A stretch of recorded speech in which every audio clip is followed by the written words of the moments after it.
تو ہمارا مولا ہے، تو ہمیں بخش دے اور ہم پر رحم فرما، اور تو سب سے بہتر بخشنے والا ہے۔ ناظرین کرام، بنی اسرائیل کو بچھڑا پوجنے کے گناہ سے یوں معافی ملی کہ حضرت موسیٰ علیہ السلام نے قوم سے فرمایا، تمہاری توبہ کی صورت یہ ہے کہ جنہوں نے بھی بچھڑے کی پوجا نہیں کی ہے وہ پوجا کرنے والوں کو قتل کریں اور مجرم راضی خوشی سکون کے ساتھ قتل ہو جائیں۔ وہ لوگ اس پر راضی ہو گئے اور صبح سے شام تک 70,000 لوگ قتل ہو گئے۔ تب حضرت موسیٰ علیہ السلام اور حضرت ہارون علیہ السلام نے گڑگڑاتے ہوئے بارگاہ الہی میں ان کی معافی کی التجا کی۔ اس پر وحی آئی کہ جو قتل ہو چکے وہ شہید ہوئے اور باقی بخش دیے گئے قاتل و مقتول سب جنتی ہیں۔ کچھ دن ہی گزرے تھے کہ حسب عادت پھر شرک میں مبتلا ہو گئے۔ اس مرتبہ اللہ رب العزت نے ان کے سروں پر کوہ طور کو معلق فرما دیا۔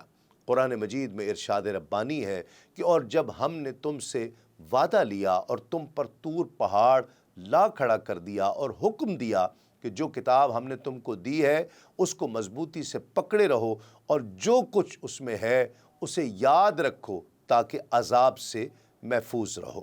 بنی اسرائیل اپنے سروں پر کوہ طور کو دیکھ کر بہت زیادہ خوف زدہ ہو گئے کہ کہیں اس بڑے پہاڑ کے نیچے دب کر ہم ختم ہی نہ ہو جائیں۔ چنانچہ وہ سجدے میں گر کر توبہ و استغفار کرنے لگے۔ پھر حضرت موسیٰ علیہ السلام کی درخواست پر اللہ نے ایک بار پھر انہیں معاف فرما دیا۔ ناظرین کرام، قارون کون تھا؟ اس کے بارے میں ابن کثیر کہتے ہیں کہ قارون حضرت موسیٰ علیہ السلام کے چچا کا لڑکا تھا۔ تاہم ابن اسحاق کی تحقیق کے مطابق یہ موسیٰ علیہ السلام کا چچا تھا۔ ابن مردویہ نے حضرت ابن عباس رضی اللہ تعالیٰ عنہ کے حوالے سے چچا زاد بھائی بتایا ہے۔ قارون بنی اسرائیل میں موسیٰ علیہ السلام اور ہارون علیہ السلام کے بعد سب سے زیادہ علم رکھتا تھا۔ وہ تورات کا بہت بڑا قاری تھا، شکل و صورت کے لحاظ سے نہایت حسین اور آواز کے لحاظ سے انتہائی خوش الحان تھا، اس لیے لوگ اسے منور کہتے تھے۔ حضرت موسیٰ علیہ السلام کے ساتھ دریا پار کرنے والوں میں شامل تھا۔ بعض علماء نے لکھا ہے کہ اس کے پاس اسم اعظم کا علم تھا، لہٰذا مال و دولت کے انبار لگا لیے۔ ابن کثیر کے مطابق اس کے پاس اس قدر مال تھا کہ خزانے کی صرف چابیاں اٹھانے کے لیے قوی مزدوروں کی ایک جماعت مقرر تھی۔ امام سیوطی بحوالہ امام ابن منظر لکھتے ہیں کہ اس کے خزانوں کی چابیاں اٹھانے کے لیے 60 پنج کلیان خچر چاہیے ہوتے تھے۔ کوئی بھی چابی ایک انگلی سے بڑی نہیں تھی۔ جس طرح سامری منافق ہو گیا، یہ بھی اسی طرح حضرت موسیٰ علیہ السلام سے حسد کی وجہ سے خار کھانے لگا اور آپ کی کھلی مخالفت پر اتر آیا۔ اس کی ابتدا اس وقت ہوئی جب موسیٰ علیہ السلام کی قوم دریا پار اتری اور اللہ کریم کے حکم سے قربانی کی گئی تو حضرت موسیٰ علیہ السلام نے حضرت ہارون علیہ السلام کو قربانیوں کا انچارج بنا دیا۔ یہ بولا کہ رسالت آپ کے لیے، قربانی کے انچارج ہارون، اور میں کہاں؟ آپ علیہ السلام نے فرمایا، ہارون کو میں نے نہیں، اللہ کریم نے یہ منصب عطا کیا ہے۔ اس کے بعد سے مزید کھلی دشمنی پر اتر آیا، مفاخرانہ لباس پہنتا، گھر کے دروازے اور دیواروں پر سونے کی پتریاں لگواتا، صبح و شام بنی اسرائیل کے بڑے بڑے امراء اور آدمی آتے، محفلیں جمتی، ہنسی مذاق ہوتا اور قارون سب کو کھانا کھلایا کرتا تھا۔ اس کی سرکشی، بغاوت اور نافرمانی اس واقعے کے بعد کھل کر سامنے آ گئی۔ حضرت موسیٰ علیہ السلام کے پاس وحی آئی کہ ہر شخص اپنی چادر کے چاروں کونوں پر نیلا دھاگا باندھ لے تاکہ نیلا دھاگا دیکھ کر انہیں نیلا آسمان یاد آ جائے اور یوں یہ ذہن میں رہے کہ آسمان والے نے انہیں اپنے کلام سے نوازا ہے۔ بنی اسرائیل نے حکم کی تابعداری کی، قارون نے حکم نہیں مانا اور غرور کیا کہ ایسا عمل تو آقا اپنے غلاموں کے ساتھ کرتے ہیں۔ اس کے بعد بقول امام بغوی جب وحی الہی سے زکوٰۃ کا حکم آیا تو قارون نے پھر ماننے سے انکار کر دیا۔ آخر موسیٰ علیہ السلام نے 1 فی 1000 کی شرط پر قارون سے مصالحت کی۔ قارون نے وعدہ کیا کہ ہر 1000 دینار اور درہم میں سے ایک، ہر 1000 بکریوں میں سے ایک بکری دے گا۔ گھر پہنچ کر جب حساب لگایا تو کثیر رقم بنی۔